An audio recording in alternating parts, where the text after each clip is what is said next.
This thing right here, the Switch with the red box, it's the new Switch V2, and I think it's worth upgrading to. Let's talk about it.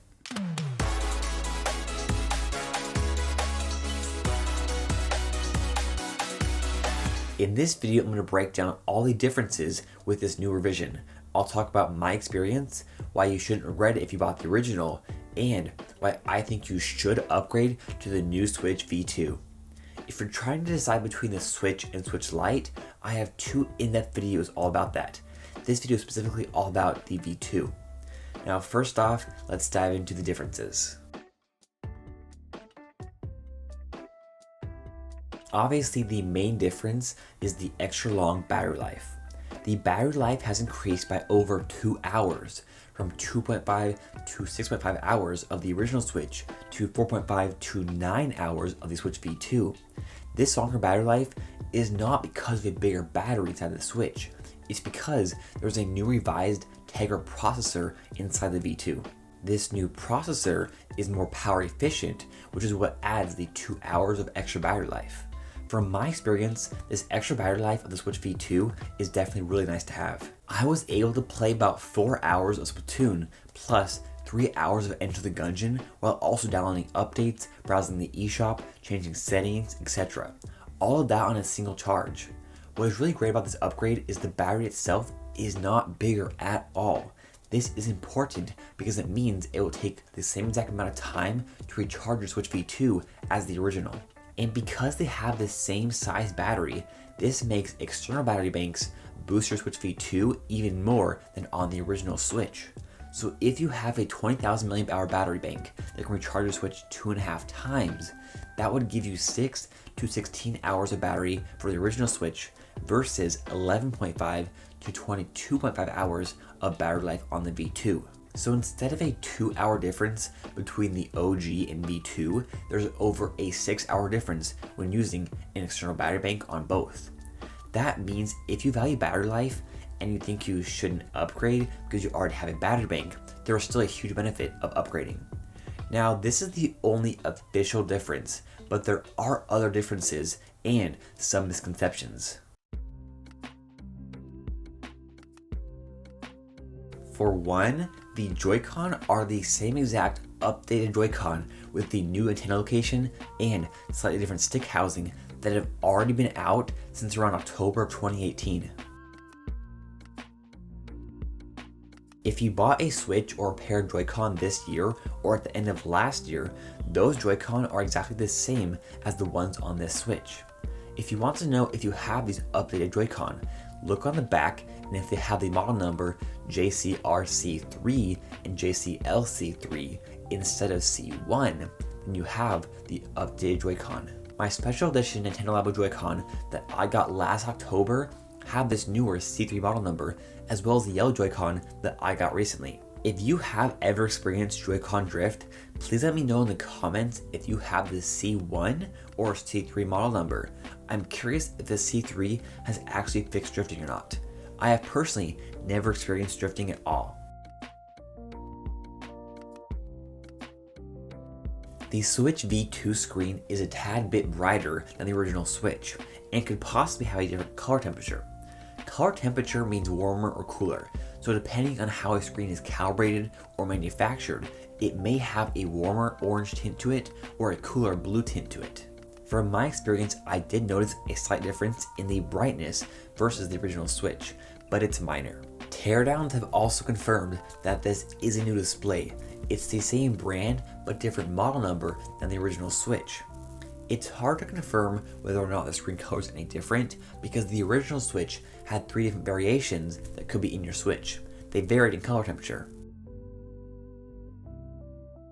I compared my new Switch V2 to my girlfriend's OG Switch, and the color temperature is definitely different. It seems to have a more neutral, color accurate look to it. Others have said there's a more warm tint to it, but if they had a core temperature original, then yeah, it would appear more warm. So all I can say is the screen appears more neutral and seems more color accurate. Other reports have backed this up as well. Some have reported slight improvements to performance with better resolution scaling and frame rate. However, most of these reports have been proven wrong. GameXplain did a very in-depth video about frame rate and there was no difference at all. Basically, there is no real improvement in graphics that includes resolution and frame rate. It is possible there's a tiny improvement with some games because of this more power efficient chip, but it's not official and there really isn't any noticeable difference. A performance improvement that is in fact real is the system also may run a bit cooler, so it shouldn't get as hot, but again, that's going to be a very small difference. Myself and others have noticed the kickstand seems to be improved. I noticed a difference between the tightness of the kickstand, but that could have been something they introduced earlier. The kickstand on the original Switch could easily become super loose if you use it a lot, to the point where if you bumped it, the kickstand would open up. But again, this tighter kickstand was probably introduced last year in newly produced units. If you don't know, there's actually a Switch 1.5 revision that released in summer of 2018 with a change to the Tegra chip that made it harder to hack.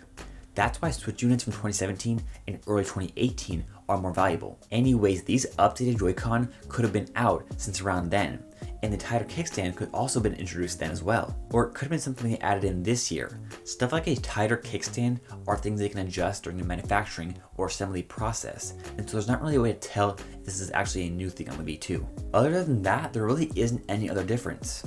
Any other difference is just from having a fresh, brand new Switch. The textures of Joy-Con wear down over time. The finish of the Switch itself wears down over time. So of course having a brand new Switch is going to feel better quality and newer. In general though, this new Switch should be less prone to issues. It has the new revised processor with better battery life, a slightly brighter and more color accurate screen, and the new revised Joy-Con that have been out for a while. So those are all the differences you'll get if you upgrade. And besides those benefits, you also just get a brand new, fresh Switch. It's crazy how different a fresh new Switch feels compared to an old, used, worn down, grease-stained Switch. I kept my original Switch in good condition, but just having this freshly produced Switch with no wear at all is an awesome feeling. Now, what was the upgrading experience like? Well, it actually only cost me $30 to upgrade to the new Switch V2. I was able to get $270 from selling my OG Switch, and that's a really good deal. My Switch was in very good condition with the original box and all the original packaging, so I was able to get more for it. Also, this was a 2017 Switch model that is still easily hackable, which also adds value. And technically, it only cost me $15 to upgrade because I bought this new Switch V2 for $285. I had a $15 off coupon at GameStop, and I actually got about 10,000 points from buying the V2, so now I have enough points for another $15 off coupon. Obviously, not everyone's gonna be able to get a deal as good as I did. I'm really good at selling stuff. But the point is, you can still sell your original Switch for a good price and upgrade for not much money. We'll get more into that later on. In regards to transferring save data, the transfer process was actually a bit confusing. It's a little different than it used to be. However, I did figure out the most efficient way to do it, so I might do a tutorial on that. So overall, the upgrade was definitely worth it for me. It didn't cost much, the improved battery life is awesome, and I love just having a fresh new Switch with fresh new Joy-Con, dock, etc. Now before we break down the worth of upgrading for you, let's talk about the regret of buying a Switch before this revision came out. If you bought a Switch in 2017 or 2018, you should in no way regret buying one, and you shouldn't be mad about this minor revision. You got to play your Switch for 8 months to 2.5 years before this revision came out. You got to play all those games earlier than everyone else. You got to have all those hours of fun with your Switch. And if you want this new minor revision, it doesn't cost much to upgrade. But what about those who bought one recently? Well, back at the beginning of April, I said that even with rumors of new revisions on the horizon, that now is still the perfect time to buy the Switch. Now, 5 months later, the Switch V2 is rolling out around the world, and next month, the Switch Lite is coming out, and I stand by what I said. If you bought a Switch 5 months ago when I said that, you got to play that shiny new Switch for 5 to 6 months before the V2 and Lite came out. That's 5 to 6 months of playing games that these people who waited now have to catch up on. In that video, I even said that if you bought a Switch then, you can play it for 6 months before the new one comes out. There are over 2,400 games on the Switch, Those who got it early have had a head start and were able to play all those games before the people who waited. They also had something to keep them entertained over the summer. Now, if you did decide to wait, that's awesome. I said in that video that if you're interested in a slightly better upgrade or slightly worse mini model, then you should wait. There's no problem with waiting. So all I'm saying is you shouldn't regret buying one if you just recently bought one. In fact, if you bought one after July 17th, 2019, call Nintendo support and they will upgrade your Switch for free. And for those of you who bought a Switch before that, guess what? It doesn't cost much at all to upgrade to the Switch V2.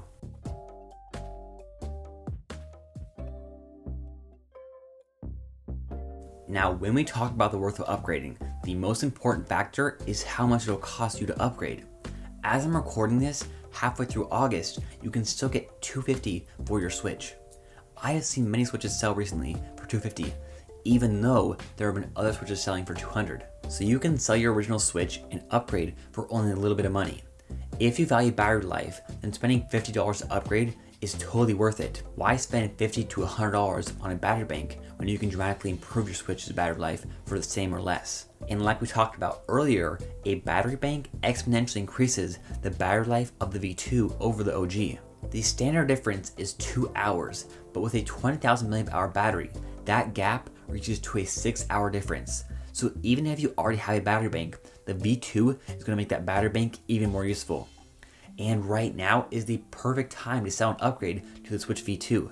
In a month or so, the resale values of the OG are going to go down and it will cost more to upgrade. GameStop will even take in your Switch for $225 right now.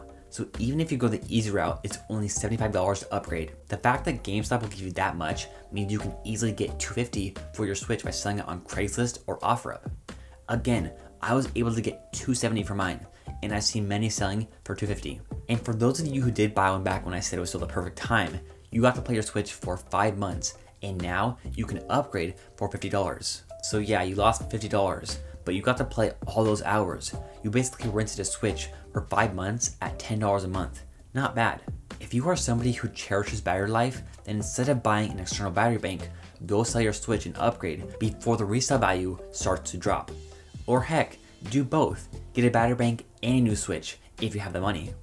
Alternatively, if you want to downgrade to the Lite because you only play handheld, you can sell your Switch for $250 and get the Switch Lite for $200. That's $50 saved that you can spend on a game, plus you get 30 minutes more battery life with the Lite. Even if there's another revision next year around this time, it would still be worth spending $50 to upgrade now. That's because the Switch V2 is going to be worth a lot more than the OG on the secondhand market next year. A new revision in 2020 will only make the OG less valuable and you'll be able to sell your V2 for more. Now obviously if you're into hacking or on a tight budget, then yeah, don't bother upgrading. Spend that money on a new game or battery bank.